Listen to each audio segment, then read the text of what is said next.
अनुप्रिया पटेल ने कोविड-19 के दौरान जिस तरीके से ऑनलाइन एजुकेशन हो रही है उसका विषय उठाया। यूनेस्को की रिपोर्ट के अनुसार 151 देशों में कोविड आपदा काल के दौरान करोड़ों स्कूली बच्चों की शिक्षा प्रभावित हुई है और भारत उनमें से एक है। स्कूल बंद रखने की बाध्यता के चलते ऑनलाइन शिक्षा पद्धति को अपनाया गया, जहां संपन्न और गरीब परिवारों के बीच एक लर्निंग गैप की बड़ी समस्या उत्पन्न हुई। जहां एक और संपन्न परिवारों के बच्चों के पास स्मार्टफोन से लेकर लैपटॉप, डेस्कटॉप, टैबलेट और एक high speed internet, wifi connection, TV जैसी सारी सुविधाएं उपलब्ध हैं, वहीं गरीब ग्रामीण क्षेत्रों में रहने वाले गरीब बच्चों के पास इन सारी सुविधाओं का अभाव है। उनके पास लैपटॉप और डेस्कटॉप तो दूर की बात है, एक बेसिक स्मार्टफोन और हाई स्पीड इंटरनेट, यहाँ तक कि अनइंटरप्टेड पावर सप्लाई की सुविधा भी नहीं है। भारत सरकार ने हालांकि देश में डिजिटल इंफ्रास्ट्रक्चर को बढ़ाने का बहुत प्रयास किया है और हमारे शिक्षा मंत्रालय ने भी ऑनलाइन पोर्टल और direct to home television channels के माध्यम से कई सारे एजुकेशनल चैनल्स की शुरुआत की है, लेकिन फिर भी अभी गरीब बच्चों के लिए लैपटॉप, टीवी, रेडियो, टैबलेट, ये सारी सुविधाएं बहुत दूर की बात हैं। इसलिए मेरा आपके माध्यम से सरकार से आग्रह है कि ग्रामीण और दूरस्थ क्षेत्रों में रहने वाले गरीब बच्चों के लिए इस कोरोना आपदा काल के समय ऑनलाइन शिक्षा को बढ़ावा देने के लिए कम से कम एक बेसिक स्मार्टफोन और एक डेटा प्लान उपलब्ध कराने की योजना पर सरकार विचार करे। श्री मॉम अपनी तरफ से जी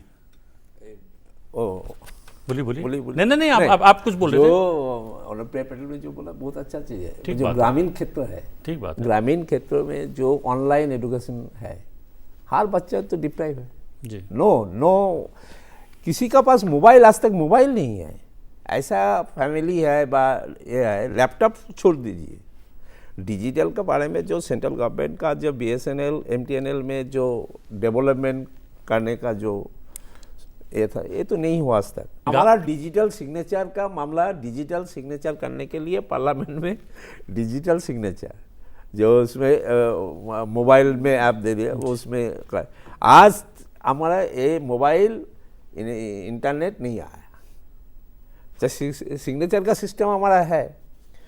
तो आप दिल्ली में आप देखो, दिल्ली में इंटरनेट का कितना प्रॉब्लम है, हर MP को देखो, हमारा ये नहीं जी।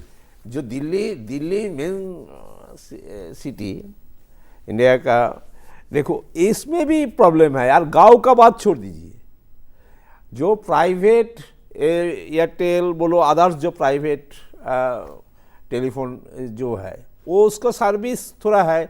हमारा MTNL, BSNL का एकदम खराब। इसमें डेवलपमेंट करने के लिए सरकार को थोड़ा ध्यान देना पड़ेगा। और जो कोरोना का वायरस का कारण से जो प्रॉब्लम हो रहा है, एजुकेशन का, स्कूल बंद है, कॉलेज बंद है, बंद होना चाहिए। क्यों जो आज कोरोना का वायरस का जो प्रॉब्लम है, किंतु डिजिटल ऑनलाइन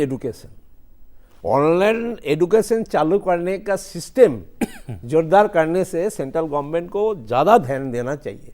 जो बोला 26% महिला है, नहीं, ओनली फॉर हर स्टेट में नहीं है।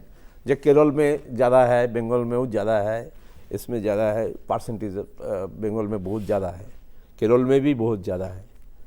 तो इसमें क्या है, जो एजुकेशन यूनिवर्सिटी खोल दे, कॉलेज खोल दे, उसकी इंफ्रास्ट्रक्चर नहीं है, प्रोफेसर नहीं है, उसको ये नहीं है, इसमें तो नहीं होगा। इंफ्रास्ट्रक्चर पहले जो कुछ तुम करो, जो कुछ तुम बनाओ, उसको पहले इंफ्रास्ट्रक्चर ज़्यादा दे दो जी, उसमें काम में आएगा। हम कॉलेज कर दो, ये यूनिवर्सिटी कर दो। आज प्राइवेट जो यूनिवर्सिटी है, प्राइवेट यूनिवर्सिटी में जाइए, देखिए एक एक लड़का का मेडिकल करने के लिए कितना रुपया लगता है। 1 करोड़ रुपया पहले देना पड़ता, इंजीनियर को 50 लाख देना पड़ता, कोई मास्टर डिग्री के साइंस एजुकेशन को कितना देना पड़ता है, 50 लाख जी। कितना आदमी का पास है इतना रुपया। दैट सिस्टम गवर्नमेंट प्राइवेट को दे दे, जो गवर्नमेंट को ये नहीं है तो प्राइवेट को दे दे।